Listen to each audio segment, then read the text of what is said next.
Coba bayangkan, ada pemain bola yang benar-benar membuat versi nyata dari Batmobile untuk dirinya sendiri. Ada juga seorang pelatih yang bukannya menyewa rumah, malah memilih tinggal terus di hotel mewah bintang 5. Belum lagi Vinicius Junior yang rela menghabiskan uang hanya untuk sebuah jam tangan dengan melodi khusus yang bisa berbunyi. Ya, minggu ini kita akan membahas 14 pengeluaran paling gila dari para pesepak bola dalam beberapa tahun terakhir. Dan mari kita buka daftarnya dari Batmobile. Neymar merogoh sekitar 1,5 juta dolar untuk benda satu ini. Seorang desainer Brasil butuh lebih dari 3 tahun untuk menyelesaikannya dan hasilnya luar biasa. Bahkan knalpotnya bisa menyemburkan api sungguhan. Sebenarnya, kecintaan Neymar pada Batman bukan hal baru. Bahkan kursi helikopternya pernah diberi logo Batman. Tapi pertanyaannya, gimana cara masuk ke dalam monster ini? Faktanya, Neymar nggak bisa memakainya di jalan raya karena kendaraan ini nggak punya izin resmi. Jadi paling jauh hanya bisa dipakai muter-muter beberapa meter di halaman rumahnya. Intinya mainan super mahal yang nyaris nggak ada gunanya. Tapi buat Neymar, dengan kekayaan sekitar 250 juta euro, jelas ini bukan masalah sama sekali. Dan percayalah, masih ada yang lebih gila lagi. Contohnya jam tangan Vinicius Junior yang harganya setara rumah mewah atau tip fantastis yang pernah diberi Cristiano Ronaldo saat liburan. Tapi sebelum itu, mari kita bahas dulu soal pelatih tadi. Pelatih yang satu ini bukannya tinggal di rumah, melainkan memilih menetap di hotel mewah. Ya, saya bicara tentang Jose Mourinho. Selama 2 tahun menangani Manchester United, Mourinho tinggal di Hotel Lowry dengan tarif sekitar 800 euro per malam. Hotel ini memang super nyaman dan mewah, dan kebiasaannya ternyata masih berlanjut saat bersama Fenerbahce dia kembali memilih hotel, kali ini di Four Seasons Istanbul dengan harga sekitar 2000 euro per malam. Bahkan ketika klub ingin mencarikan rumah, Mourinho menolak. Baginya tinggal di hotel jauh lebih praktis. Kalau ditanya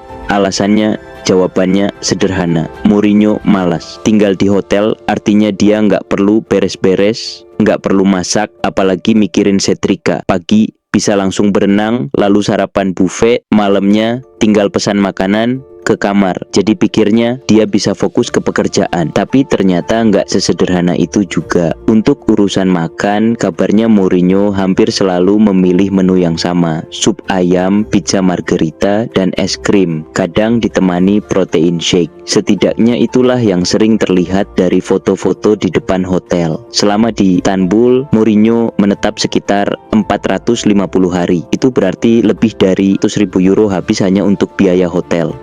Ya, hanya hotel, tapi dengan gaji 10,5 juta euro per tahun, jelas buat Mourinho itu bukan masalah besar. Angka 10,5 juta euro mungkin terdengar besar, tapi buat Erling Haaland itu receh.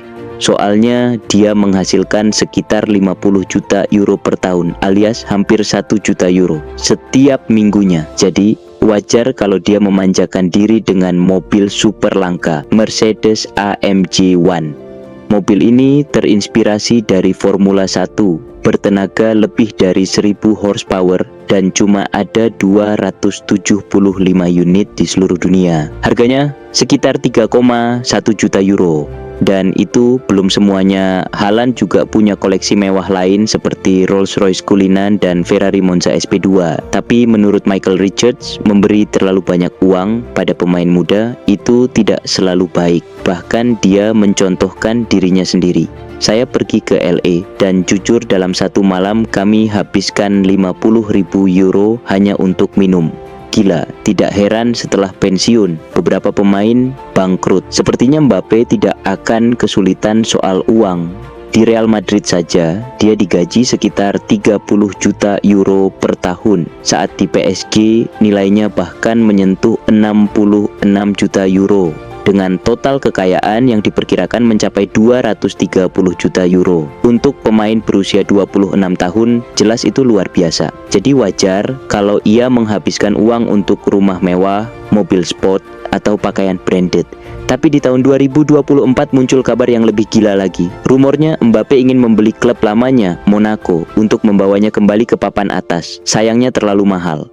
Sebagai gantinya, ia justru membeli 80% saham klub Ligue 2 Canin dengan harga sekitar 15 juta euro. Pilihan yang cukup cerdas. Lagi pula, model ini sudah terbukti bisa berhasil. Contohnya Ryan Reynolds. Tahun 2021 bersama rekannya, ia membeli klub Wrexham dengan harga 2,5 juta euro. Saat itu, mereka masih di divisi 5. Kini sudah naik ke kasta kedua Inggris. Dan nilai klubnya melonjak jadi sekitar 200 juta euro. Sekarang kita beralih ke legenda Inggris Wayne Rooney. Sepanjang kariernya, ia meraup kekayaan besar, dan salah satu hobinya ternyata cukup unik, pacuan kuda.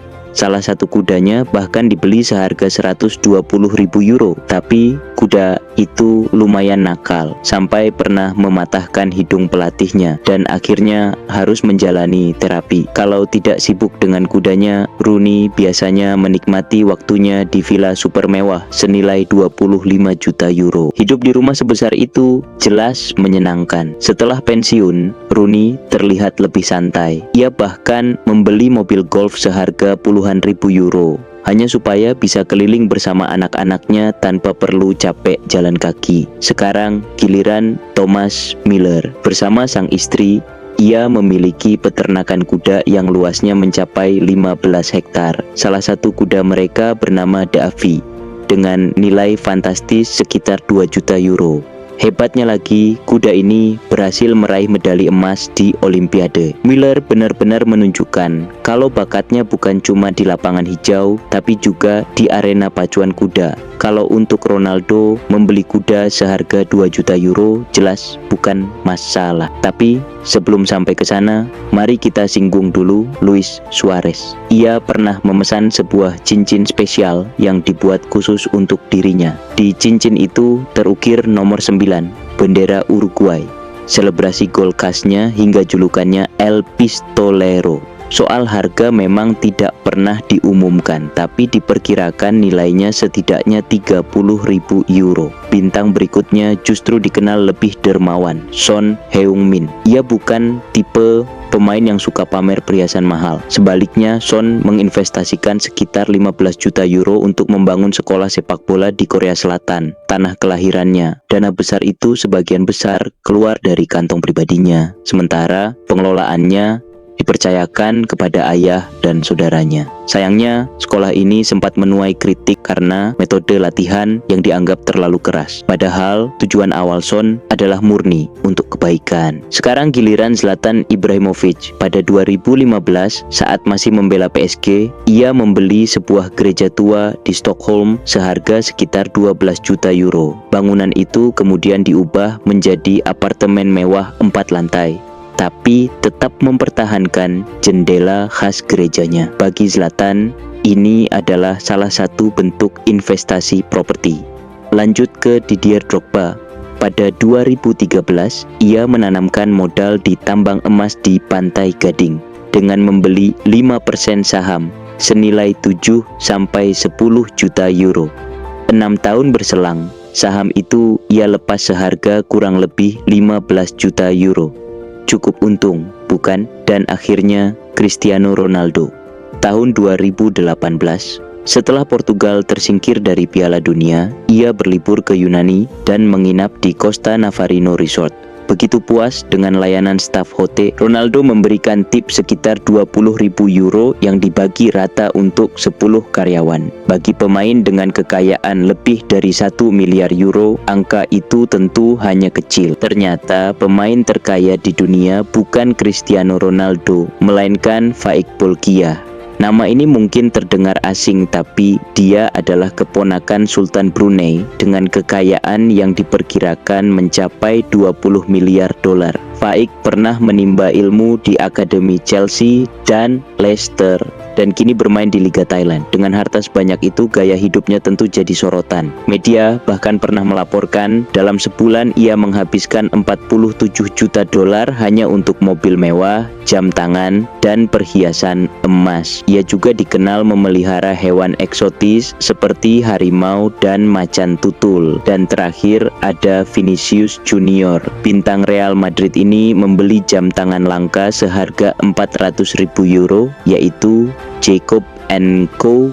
Godfather Watch. Arloji ini hanya diproduksi 88 unit di seluruh dunia, dan uniknya bisa memainkan lagu tema dari film legendaris The Godfather. Mungkin bukan selera semua orang, tapi begitulah gaya Vinicius, nyentrik dan mewah.